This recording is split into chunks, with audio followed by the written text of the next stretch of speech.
Vico Uruguay auspicia y apoya la difusión de los principales contenidos de Sobre Ciencia. Y tomando la excusa del Día Mundial del ADN, que es el 25 de abril, seguimos hablando de ADN y las 1000 puertas que se abren a partir de los conocimientos en genética. Ahora vamos a, dije 1000 y en realidad diré miles, vamos a recorrer un camino de miles de años en este territorio a partir de las huellas genéticas que se van encontrando y que tienen que ver con la historia de lo que hoy se llama Uruguay. Doctora Mónica Sanz, doctor Gonzalo Figueiro, ambos del Departamento de Antropología Biológica, que pertenece al Instituto de Ciencias Antropológicas de Facultad de Humanidades y Ciencias de la Educación. Gracias por venir. Gracias a ti. Yo veía una serie deliciosa de videos, quiero decir, porque la recomiendo, está publicada en YouTube, que se llama Linajes. Y ahí se repasa una historia de que hace cuando tú estabas empezando a trabajar, Mónica, seguíamos con la idea de Uruguay sin indios, ¿no? Un país sin indios. Y hubo que ir al laboratorio. Sí. Para que nos creyeran. Igual Claro. todavía a veces hay gente que todavía no te cree. Claro. Aún con todos los datos que tenemos, cuesta romper un paradigma, ¿verdad? Es un paradigma de mucho tiempo. Estuvimos 150 años no solo sin indios, sino sin descendientes de indígenas, ¿no? Entonces romper eso y demostrar que hay gente que es uruguaya, que es nacida en Uruguay, cuyas familias vienen de Uruguay y cuyos linajes pueden tener varios miles de años en Uruguay, cuesta entenderlo y cuesta aceptarlo, tal vez. Aparte tenemos esa costumbre de ponerle nombre a todo. Entonces, bueno, entonces que son charrúas, guaraníes, guenoas, minuanos. Y en realidad, claro, conocemos con nombre a quienes estaban más o menos cuando llegaron los españoles. Del resto, sabemos más de su ADN que de su legado cultural, por ejemplo. Así tal cual. Sí. Y justamente uno de los problemas es cuando nos preguntan, bueno, pero este linaje es charrúa. La respuesta más adecuada, aunque quizás no sea satisfactoria, es, primero, no lo sabemos, y segundo, cómo se veían a sí mismos estas personas o estos grupos 1500 años atrás. Pensemos que 1500 años atrás el castellano como idioma no existía. Claro. O sea, no pensemos eso en términos de nuestra identidad. Claro. Yo sacaba una cuenta mientras miraba estos videos. Y ahora les voy a pedir un poquito más de precisión, pero ustedes han encontrado huellas genéticas cuando los egipcios no pensaban en lo que era una pirámide, ¿no? O sea, estamos hablando de 80 siglos para atrás. Así tal cual. Una cosa, o sea, ¿cuál es el ADN más viejo que tenemos de este territorio? Bueno, a ver, hay que diferenciar lo que es el ADN más viejo a lo que uno reconstruye a partir de eso. El ADN más viejo, 1600 años. El ADN más viejo tiene 1600 años. Bien, ¿y qué es lo que se reconstruye para atrás? Haciendo esa salvedad que hacías, Mónica. Básicamente lo que se agarra es comparar, es mirar la variabilidad de todos los ADN que se tienen para un linaje dado y se hace una especie de regla de 3. O sea, la idea es, el ADN tiene mutaciones y las mutaciones se van acumulando a lo largo del tiempo, no se sabe cuándo, no se sabe qué, pero se van acumulando. Entonces, si vos tenés varios individuos o varios sublinajes de un linaje, y vos ves la cantidad de diferencias que tienen entre sí que se fueron generando por mutación, lo que haces es literalmente decir, bueno, si se acumuló todo este tiempo, ¿cuánto tiempo tuvo que pasar para que se acumulase esa variedad? Y lo curioso ahí, primero aclaro que estamos hablando básicamente de ADN mitocondrial, que es la parte heredada por vía materna, que es muy fácil de trabajar porque está muy conocida. Entonces tenemos ADN mitocondrial de toda América, de Asia, entonces se puede comparar y a veces ves que tenés determinada secuencia que no está en ningún lugar y hay muchísimos, miles de secuencias y tenés unas secuencias que aparecen en Uruguay en población, por ejemplo, contemporánea y que no aparecen en otras poblaciones. Es decir, a veces estoy en Rocha, ¿cómo puede ser que del otro lado? Y bueno, se puede haber perdido o directamente no está. Pero es algo que da la idea que evolucionó acá, ¿no? Que es un linaje que tiene una larga trayectoria en nuestro territorio, moviéndose, y lo vemos hoy. También tenemos en restos prehistóricos, pero eso es más complejo. Hay una historia que me parece fabulosa. Primero, tal vez una precisión técnica para quien pueda no entender. Cuando hablamos de linaje, estamos hablando de lo que en otros términos podría hablarse de descendencia, ¿no? De una familia, de una continuidad genética, de un parentesco, en definitiva.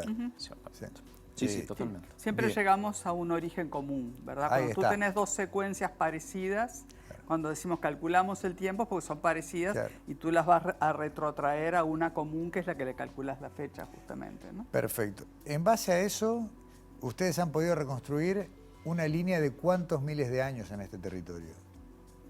Bueno, el linaje C1D3, que es el que hemos encontrado en población actual, también en los restos de Huaymaca, Perú, y en restos prehispánicos de 1600 años, haciendo esta regla de 3 de la que te hablé antes, lo hemos llevado a un promedio de 8.000 años. Claro. Con un margen de error bastante amplio, pero 8.000 años al fin. Un más menos algo, sí.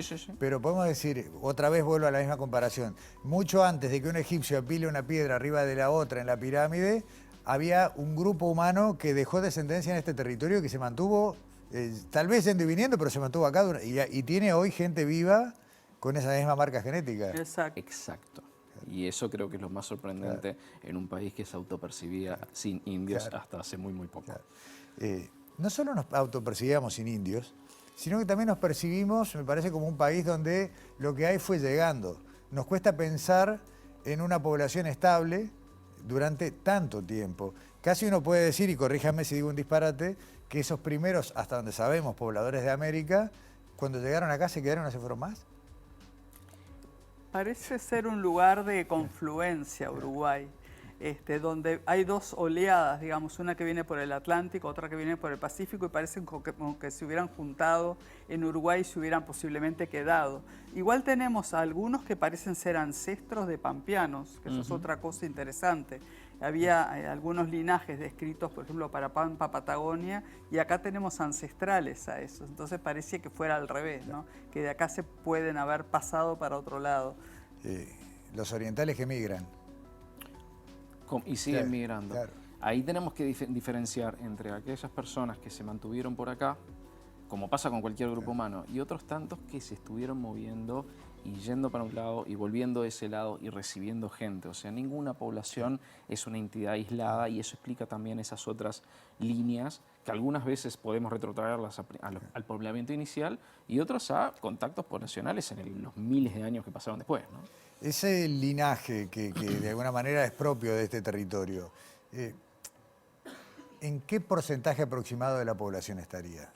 Si bien sabemos que varía geográficamente, que hay departamentos con más carga que otros, siempre se ha hablado del caso de Tacuarembó, que es uno de los que tiene mayor predominio, pero ¿será un 30%? No, el linaje ese en particular debe ser un 10% o algo así, calculando muy rápidamente que debemos tener más de 1000 personas secuenciadas a estas alturas y debemos tener más o menos 10 con el linaje. Claro. Sin contar solo lo nativo, contando en general. Si nos retrotraemos a lo nativo, que es 37%, claro, ahí sería bastante más. Claro. Estamos como en un tercio de esos, o no tanto, pero...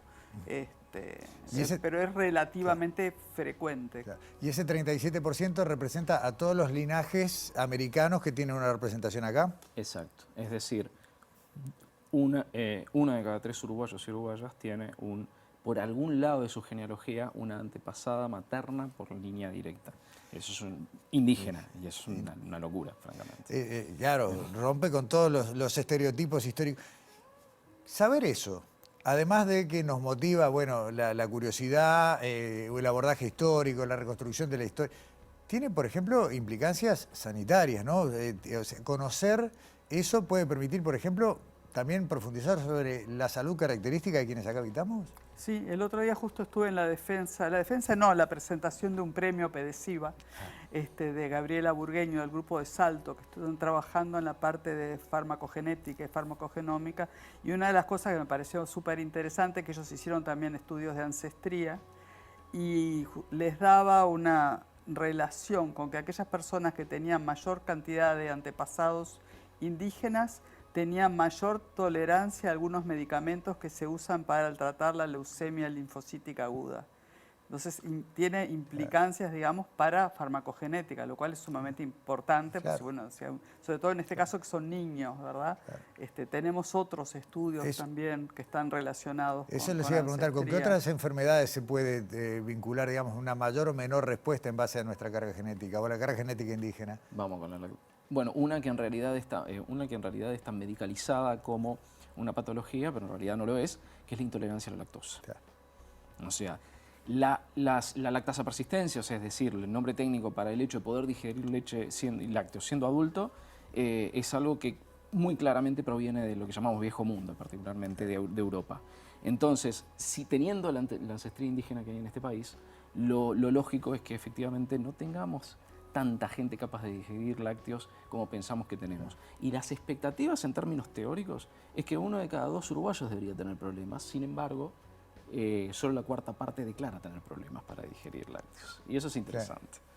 Hay otra faceta que no la habíamos conversado previamente, pero que fue muy valiosa, que creo que es una línea de investigación todavía en desarrollo y que muestra que muchas de las personas, aunque no lo sepan, no se perciban como con ancestría indígena, forman parte de los niveles socioeconómicos más postergados. Sí, eso fue el estudio que se publicó para Montevideo, que claro, ahí tomábamos simplemente si se atendían por salud pública o por mutualistas, y hay una diferencia grande del aporte indígena en salud pública pre-FONASA. Claro. Ahora se igualó, digamos, porque claro, hubo mucho más acceso a cualquier mutualista. Pero en ese momento los que se atendían en salud pública claramente tenían mayor aporte nativo. Ahora hicimos un estudio en Salto post-FONASA, y en Salto igual se mantiene eso, no así por ejemplo en Tacuarembó y en Rivera, pero sí en Salto hay una diferencia grande de aquellos que se atienden en salud pública. Habría que hacerlo, es un proxy de nivel socioeconómico, pero ya nos da una indicación. Ahora estamos muestreando, estamos con un proyecto súper amplio para muestrear no todo el Uruguay, pero la mitad, digamos, por lo menos de los departamentos, para tener un panorama mucho más amplio de lugares que no habíamos muestreado. Y estamos cuidando eso, ¿no? de tomar parte en la muestra de mutualista y parte de la muestra según se atiendan. Por suerte hay estadísticas del Ministerio y bueno. Nos queda muy poquito tiempo, pero yo quiero recordar, tengo la suerte de haber conversado desde hace varios años contigo, Mónica, sobre todo, y cómo ha ido creciendo el grupo de trabajo, cómo cada vez hay más investigadores que están siguiendo esta línea, cómo están apareciendo nuevos abordajes, cruces interdisciplinarios, porque acabamos de hablar de algo más médico, acabamos de hablar de algo más socioeconómico o antropología cultural, si se quiere. ¿Por dónde sigue? Ya hablaste algo de estudios que están en desarrollo, pero ¿por dónde sigue esto?